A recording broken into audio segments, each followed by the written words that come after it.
इश्कियाँ एक Aarzoo Ishq Ki episode 2 writer by word addict. Mahi ने रोते हुए श्वेता राजपूत को देखा जो उसे ही देख रही थी, लेकिन जैसे ही माही ने उन्हें देखा उन्होंने अपनी नज़रें फेर ली। पहले राहुल, अब श्वेता जी। माही की तो जैसे जीने की आशा ही खत्म हो गई। वह तृषा के गले से लग फुट फुट कर रोने लगी। भाभी सा, इसमें मेरी क्या गलती है? मैंने तो कुछ नहीं किया ना, फिर ये लोग मुझसे नाराज़ क्यों हैं? कहकर वह फिर से रोने लगी। जिंदगी में पहली बार माही के साथ ऐसा कुछ हुआ था, वरना आज तक उसे किसी ने डांटा तक नहीं था। तृषा उसे चुप करा रही थी, तभी वहाँ राहुल आ गया और उसने एक झटके में माही का हाथ पकड़ा और बिस्तर से नीचे खींच दिया। अचानक खींचने जाने से माही नीचे गिरी और उसके घुटने छिल गए, लेकिन इससे राहुल को कोई फर्क नहीं पड़ा। वह माही को ऐसे ही खींचते हुए विला से बाहर लेकर निकल गया। अब राहुल को रोक रहे थे, लेकिन वह था कि किसी को सुनने को राजी नहीं था। आखिर में उसने माही को विला से बाहर फेंक दिया। आज तेरे लिए हमारे घर के सारे दरवाजे बंद हो चुके। बेशक मर जाना, लेकिन यहाँ कभी मत आना। और डोर बंद कर दिया। माही की तो जैसे दुनिया ही उजड़ गई, सब खत्म हो गया। कितनी देर से माही ऐसी ही बैठी रही। अंदर तृषा के रोने और चिल्लाने की आवाज़ आ रही थी। शायद वह राहुल के गेट खोलने के लिए कह रही थी। माही एकटक गेट को निहारे जा रही थी, तभी उसे हॉर्न की आवाज़ सुनाई दी। ओ मैडम, दिखता नहीं क्या? बीच रोड में बैठी हो? जाओ, कहीं और जाओ। माही उस आदमी की बातों को सुन रोने लगी और एक नज़र अपने घर को देखी जिसमें वह पली बड़ी थी। उसने अपना बचपन बिताया था। जाने कितनी ही चीज़ें इस विला से थी और आगे बढ़ गई। आज माही असल मायने में अपने घर से बाहर निकली थी। वह विला थोड़ी अंदर एरिया में बना था, जहाँ से ऑटो, बस या अन्य सवारी नहीं मिल सकती थी। माही पैदल ही आगे बढ़ी जा रही थी। उसे किसी चीज़ का होश नहीं था। तभी अचानक से एक गाड़ी उसके सामने आ खड़ी हुई। गाड़ी रुकते ही उसमें से 5 लड़के निकले और उन सब ने माही को पकड़ लिया। कहाँ जा रही हो मैडम? हम छोड़ दें? और उस जंगल के अंदर लेकर जाने लगे। माही खुद को छुड़ाने लगी, लेकिन वह कहाँ छोड़ने वाले थे। सबने माही को बहुत टाइट पकड़ रखा था। उन लोगों ने माही को जंगल के बीच ला पटका और जोर जबरदस्ती करने लगे। माही चिल्लाने लगी। वह 5 थे और माही अकेली। उन्होंने माही के कपड़े फाड़ने शुरू कर दिए। एक ने माही का हाथ पकड़ा और दूसरे ने उसके पैर, तीसरे ने किस करने की कोशिश करने लगा। माही खुद को बचाने के लिए इधर उधर मुंह करने लगी, जिस वजह से उस आदमी को किस करने में दिक्कत होने लगा। आदमी ने एक थप्पड़ माही के गाल पर जड़ दिया। साली, बार बार मुंडी क्यों हिला रही है? जब तुझे इज्जत की इतनी पड़ी थी तो बाहर क्यों निकली? और फिर से किस करने लगा। इस बार उसने माही का मुंह पकड़ लिया था ताकि वह हिले ना। इससे पहले वह माही को किस करता, किसी ने उसके मुंह पर मुक्का जड़ दिया। मुक्का पड़ते ही वह दूसरी साइड जा गिरा। माही ने डर से अपनी आंखें बंद रखी थी, लेकिन जब उसे कुछ भी महसूस नहीं हुआ तो उसने अपनी आंखें खोल ली। आंखें खुलते ही वह हैरान हो गई। 5 लड़के जमीन पर गिरे थे। किसी के मुंह से तो किसी के नाक से खून निकल रहा था। माही को अपने साइड में किसी की परछाई दिखाई दी, जिसे देख उसने बिना देरी किए अपनी नज़रें उस तरफ की और सामने वाले का चेहरा देख हैरान हो गई। सामने खड़े इंसान की माही ने कभी उम्मीद नहीं की थी। आप? माही के मुंह से सवाल निकला तो एकटक सामने वाले को देखने लगी। सामने खड़ा लड़का माही का सवाल सुन मुस्कुरा दिया और उसके आगे हाथ बढ़ा दिया ताकि माही उठ सके। माही अपना हाथ देने को थोड़ी झिझकी, फिर आखिर में उसका हाथ पकड़ खड़ी हुई। बोलिए ना कुणाल, आप यहाँ क्या कर रहे हैं? उसने फिर से सवाल किया। कुणाल वर्मा, माही का सीनियर और अच्छा दोस्त, लेकिन कुछ वजह से इंडिया छोड़कर चला गया, फिर आज अचानक से माही के सामने आ गया। पहले यहाँ से चलते हैं, खतरा टला नहीं, कहकर वह आगे बढ़ गया और माही उसके पीछे। सड़क पर कुणाल की गाड़ी खड़ी थी। कुणाल गाड़ी की तरफ बढ़ा और गाड़ी का दरवाज़ा खोल दिया। माही भी चुपचाप आकर गाड़ी में बैठ गई। माही के बैठने के बाद कुणाल भी ड्राइविंग सीट पर आकर बैठ गया। हाँ तो माही जी, आप क्या पूछ रही थी? इस बार कुणाल बोला। अचानक कुणाल के बोलने से माही घबरा गई और लंबी सांस ले अपनी बात कहना शुरू की। आप अचानक से कहाँ चले गए थे? किसी को कुछ बताया भी नहीं। हमने आपके दोस्तों से भी पूछा लेकिन उन्हें भी कुछ नहीं पता। हाँ माही, हमें अचानक से जाना पड़ा क्योंकि पापा का बिजनेस गिरने लगा था। ऐसे हम उन्हें अकेले नहीं छोड़ सकते थे। हालात ही कुछ ऐसे हो गए थे कि हमें बिना किसी को बताए जाना पड़ा और फिर उसके बाद वक्त भी नहीं मिला। क्या आप हमसे नाराज़ हैं? कहकर कुणाल ने एक नज़र माही को देखा और फिर वापस से ड्राइविंग करने लगा। कुछ पल के लिए कुणाल का सवाल सुन माही चुप रही, फिर अचानक से रो पड़ी। कुणाल तो माही कैसे रोने से डर गया और हड़बड़ाते हुए बोला, आप रो क्यों रही हैं? हम कुछ गलत बोल दिए क्या? प्लीज़ आप चुप हो जाइए। माही फिर से चुप नहीं हुई और फूट फूट कर रोने लगी। आखिर में कुणाल ने गाड़ी रोक दी और माही को अपने गले लगा लिया, चुप कराने लगा। माही, रोना बंद कीजिए और हमें बताइए क्या हुआ है। आप जंगल में कैसे पहुंची और वे लड़के कौन थे और आपके भाईसा कहाँ हैं? भाईसा का नाम सुन माही खुद को कंट्रोल न कर सकी और कुणाल के शर्ट भिगोने लगी। जब रोकर माही का दिल हल्का हुआ तब जाकर उसने बोलना शुरू की। भाईसा भाईसा ने हमें घर से निकाल दिया। उन्होंने बोला कि वापिस यहाँ मत आना। और माही, हमें आपकी कोई बात समझ नहीं आ रही। पहले आप पानी पीजिए फिर बताइए। माही ने हाँ में सिर हिलाया और पानी पीकर बोली, कल घर में पार्टी थी और भाईसा ने सबको बुलाया था। भाभी सा के परिवार वाले भी आए थे। पार्टी जोरों शोरों से चल रही थी। तभी हमें एक लड़के ने अपने पास बुलाया।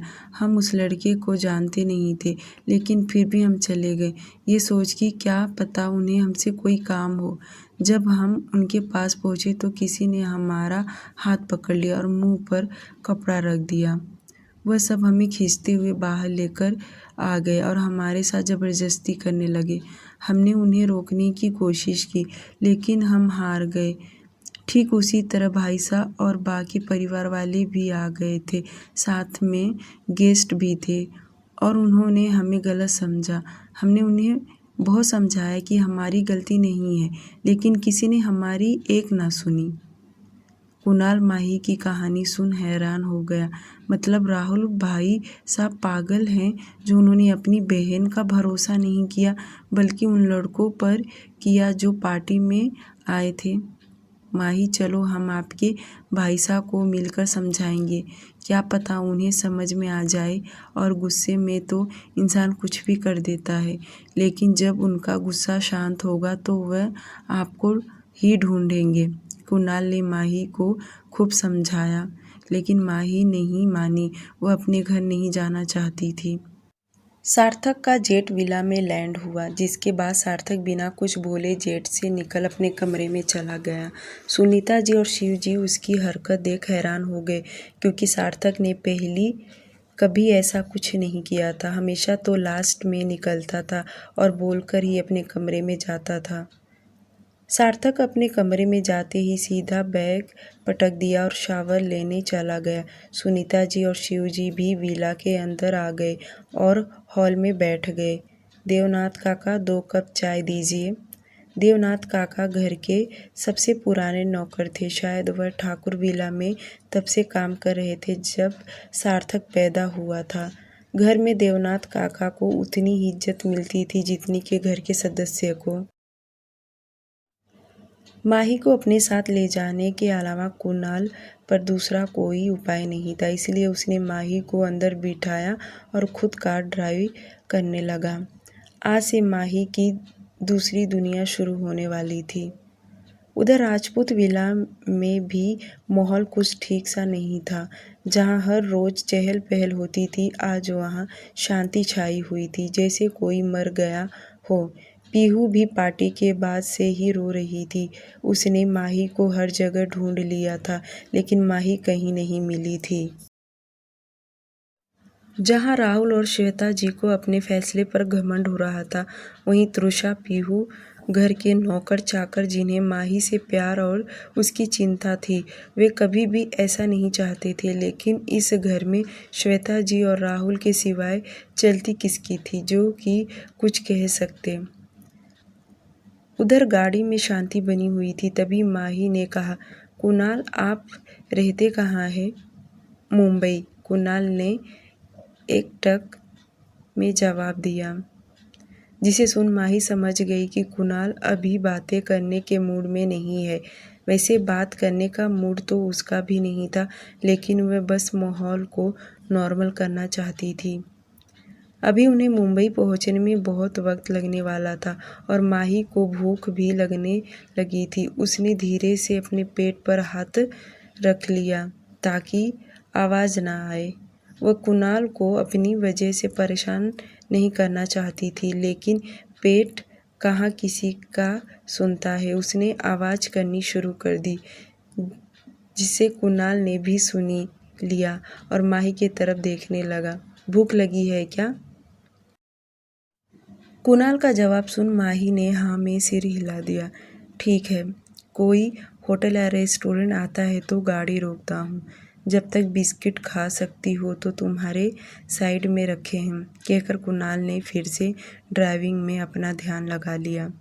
कुछ देर में देवनाथ काका ने 2 चाय के कप लेकर आए और दोनों को चाय सर्व की। सुनीता जी, शिव जी ने बातें करते हुए अपनी चाय खत्म की और फ्रेश होने चले गए। आखिर में वे भी थक चुके थे, उन्हें भी थोड़ा रेस्ट चाहिए था। सार्थक शावर लेकर आया कि उसका फ़ोन रिंग करने लगा, जिसे सुन सार्थक ने टॉवेल साइड में फेंका और कॉल पिक कर लिया। कॉल तृषा की थी। हेलो सार्थक, बोलिए जीजी साहब, कुछ हुआ है क्या जो आप रो रही हैं? सब ठीक तो है ना? सार्थक ने सवाल किया। नहीं सार्थक, यहाँ कुछ भी ठीक नहीं है। वह राहुल जी ने माही को घर से निकाल दिया। पता नहीं वह कहाँ होगी और क्या कर रही होगी। क्या तुम उसका पता लगा सकते हो? मुझे उसकी बहुत चिंता हो रही है। तृषा एक सांस में ही सब बोल दिया। अब तो माही के बारे में सुन सार्थक को भी चिंता सताने लगी। उसने तृषा को थोड़ी देर का बोल फ़ोन काटा और अपने सबसे खास आदमी को फ़ोन किया, जो उसके दुश्मनों पर खास नज़र रखता है। हेलो विक्रम, हमने तुम्हें एक लड़की की फ़ोटो और कुछ डिटेल्स भेजी है, तुम पता करके बताओ, और फ़ोन काट दिया। सार्थक को माही की चिंता होने लगी। उसे बहुत से इन चीज़ों की उम्मीद नहीं थी कि वह कितनी मासूम है और उसे दुनिया की समझ भी नहीं है, उसके साथ कुछ गलत ना हो जाए। उधर तृषा भी माही के लिए परेशान थी। बस इंतज़ार था तो सार्थक के जवाब का। श्वेता जी और राहुल एकदम शांत और ऐसे बैठे थे जैसे अब कभी कुछ हुआ ही ना हो। तभी श्वेता जी की आवाज़ आई, तृषा, खाना लगाओ। राहुल और पीहू को भूख लगी होगी, दोनों ने पार्टी के बाद से कुछ नहीं खाया। तृषा तो उनकी बात सुन भड़क उठी और चिल्लाते हुए बोली, कैसी माँ हो आप, जिसे अपनी बेटी की कोई चिंता नहीं? क्या सच में माही आपकी बेटी थी या कहीं से उठाकर लाए थे? तृषा, श्वेता जी चिल्लाकर बोल पड़ी। आज तक तृषा ने उन्हें आंख उठाकर भी नहीं देखा था और आज तो सवाल ही कर लिया, वह भी इतने बुरे तरीके से। राहुल वहाँ मौजूद नहीं था, वरना पता नहीं क्या होता। सार्थक कितने ही देर से विक्रम के जवाब का इंतज़ार कर रहा था। उसकी बराबर नज़र फ़ोन पर बनी हुई थी, लेकिन उसका फ़ोन आया ही नहीं, जिसके बाद सार्थक ने खुद ही फ़ोन कर दिया। लेकिन ये क्या, विक्रम का फ़ोन स्विच ऑफ बता रहा था। अब तो सार्थक को और भी ज़्यादा टेंशन होने लगी, ये सोच कि माही के साथ कुछ गलत तो नहीं हो गया या किसी ने किडनैप तो नहीं कर लिया। जाने उसके दिमाग में क्या क्या सवाल आने लगे। सुबह से शाम होने को आई थी और माही का कुछ अता पता नहीं था। वहीं कुणाल और माही मुंबई पहुंचने वाले थे। कुछ ही देर में कुणाल की गाड़ी एक विला के अंदर एंटर हुई। विला ज़्यादा बड़ा तो नहीं, लेकिन काफ़ी खूबसूरत था। उसे बड़े सिंपल और आलीशान तरीके से बनाया गया था। माही का भी विला बड़ा था, लेकिन इतना नहीं। ऊपर से विला का कलर और गार्डन, मतलब सब कुछ काफ़ी अच्छा और यूनिक था। कुणाल ने माही को अंदर जाने का कहा और खुद कार पार्क करने चला गया। माही विला को देखते हुए अंदर चली गई। अंदर जाते ही माही को एक लेडी मिली जिसकी उम्र लगभग 50 बरस रही होगी। आइए मैडम, आपका जन्नत विला में स्वागत है, कहकर उसने माही का वेलकम किया और उसे अंदर लेकर चली गई। माही चुपचाप उसके पीछे चली जा रही थी। इन सब चीज़ों में वह अपनी परेशानी कहीं भूल सी गई थी। लेडी ने माही को सोफे पर बिठाया और उसके लिए कुछ लेने चली गई, क्योंकि कुणाल ने उसे पहले ही मैसेज कर के कह दिया था। करीब 5 मिनट से ही कम समय से माही के लिए 7 से 8 तरीके का खाना आ चुका था। फिलहाल माही ने सवाल करना ज़रूरी नहीं समझा और चुपचाप खाने पर फोकस किया। तभी थोड़ी देर में कुणाल अंदर आया और माही के साइड में बैठ गया। माही ने कुणाल को नहीं देखा और ऐसे ही खाती रही। नौकर ने इशारे से माही को बताने का सोचा, लेकिन कुणाल ने उसे मना कर दिया और माही को खाते हुए देखने लगा। उधर राजपूत घर। श्वेता जी गुस्से से अपने कमरे में चली गई। तुरुषा का भी मूड सही नहीं था, इसलिए वह भी पीहू को लेकर उसके कमरे में चली गई, क्योंकि उसे राहुल का चेहरा नहीं देखना था। खाने के बाद कुणाल ने माही को उसका कमरा दिखाया और खुद अपने कमरे में फ्रेश होने चला गया, क्योंकि वह भी बहुत थक चुका था। माही जैसे ही अपने कमरे में आई, वह फूट फूट कर रोने लगी। उसे अपने घर की याद सताने लगी। रोने के सिवाय उसके पास कोई रास्ता भी तो नहीं था और रोते रोते ऐसे ही ज़मीन पर सो गई। कुणाल जब शॉवर लेकर बाहर आया तो उसे माही का ख्याल आया। कहीं माही को किसी चीज़ की ज़रूरत ना हो, लेकिन फिर उसने ये सोच टाल दिया। इतनी रात को लड़की के कमरे में जाना सही नहीं होगा। उसने कपड़े पहने और पीछे हॉल में आ गया। उसे भूख लगी थी। बटलर ने जैसे ही कुणाल को देखा तो वह तुरंत किचन में चला गया, जिसके बाद कुणाल भी अपनी चेयर पर जाकर बैठ गया और खाना खाने का वेट करने लगा। दूसरे नौकर ने कुणाल के प्लेट लगाई और उसमें खाना सर्व किया। जन्नत विला का एक रूल था कि रात को लेडीज़ स्टाफ काम नहीं करेगी, वरना उसे जॉब से निकाल दिया जाएगा। ये रूल कुणाल के पापा ने बनाया था जब वह कुछ दिन के लिए कुणाल के पास इंडिया आए थे, क्योंकि उन्हें डर था कि कहीं कोई लेडी सर्वेंट उसे फंसा ना ले। मिस्टर गोयल कुणाल की शादी किसी अमीर और शरीफ लड़की से करवाना चाहते थे, ताकि उसका फ्यूचर बन जाए। वहीं दूसरी तरफ काफ़ी देर इंतज़ार करने के बाद सार्थक के पास कोई रास्ता नहीं बचा और इतने में सुनीता जी उसके कमरे में आ गई। सार्थक को ऐसे परेशान देख सुनीता जी से रहा नहीं गया और वह सार्थक से सवाल कर बैठी। सार्थक बेटा, आप इतना परेशान क्यों हैं? क्या कोई बात है जो आपको परेशान कर रही है? माँ का कोमलपन मिलते ही सार्थक सब कुछ भूल गया और जल्दबाजी में बोल पड़ा। हाँ मासा, माही नहीं मिल रही।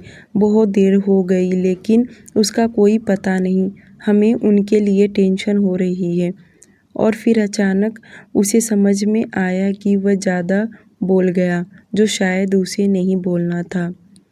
एक पल को सुनीता जी भी सोच में पड़ गई कि आखिर माही है कौन। फिर याद आया कि तुरुषा की ननंद है। अब तो सुनीता जी का गुस्सा फूट पड़ा। सार्थक, क्या हरकत है? तुम उस घटिया लड़की के लिए परेशान क्यों हो रहे हो? आखिर उसने तुम पर भी काला जादू कर दिया ना? मैं इसे नहीं छोड़ने वाली, कहकर उन्होंने फ़ोन उठा लिया और श्वेता जी का नंबर डायल करने लगी।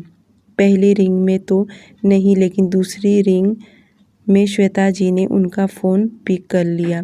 श्वेता जी ने फ़ोन कान पर लगाया और उधर से जवाब का इंतज़ार करने लगी।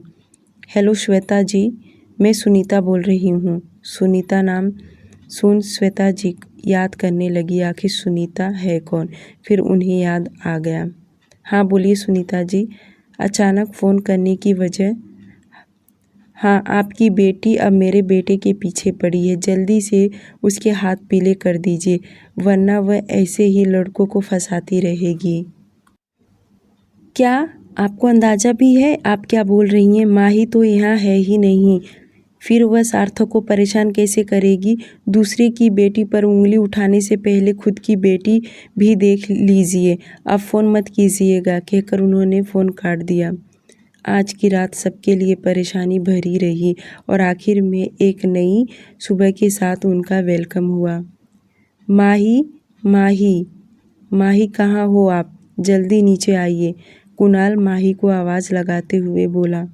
माही जो अपने घर पर हमेशा घोड़े बेचकर सोती थी, आज वह सुबह ही उठकर तैयार हो चुकी थी। माही ने अपने आज को एक्सेप्ट कर लिया था। माही ने आज ब्लू कलर का अनारकली सूट पहना था और बालों को ऐसे ही खुला छोड़ा हुआ था। आपने बुलाया कुणाल जी? उसने बड़ी मासूमियत से सवाल पूछा। हाँ माही, आज से आप हमारी कंपनी में काम करेंगे ताकि खुद को इंडिपेंडेंट बना सके और मुश्किल से मुश्किल वक्त में खुद को अकेले संभाल सके, आपको किसी सहारे की ज़रूरत ना पड़े। क्या माही कुणाल के साथ कंपनी जाने को राज़ी होगी? कहानी में क्या मोड़ आने वाला है, प्लीज़ सुनते रहिए और स्टोरी को लाइक, चैनल को सब्सक्राइब कर दीजिए।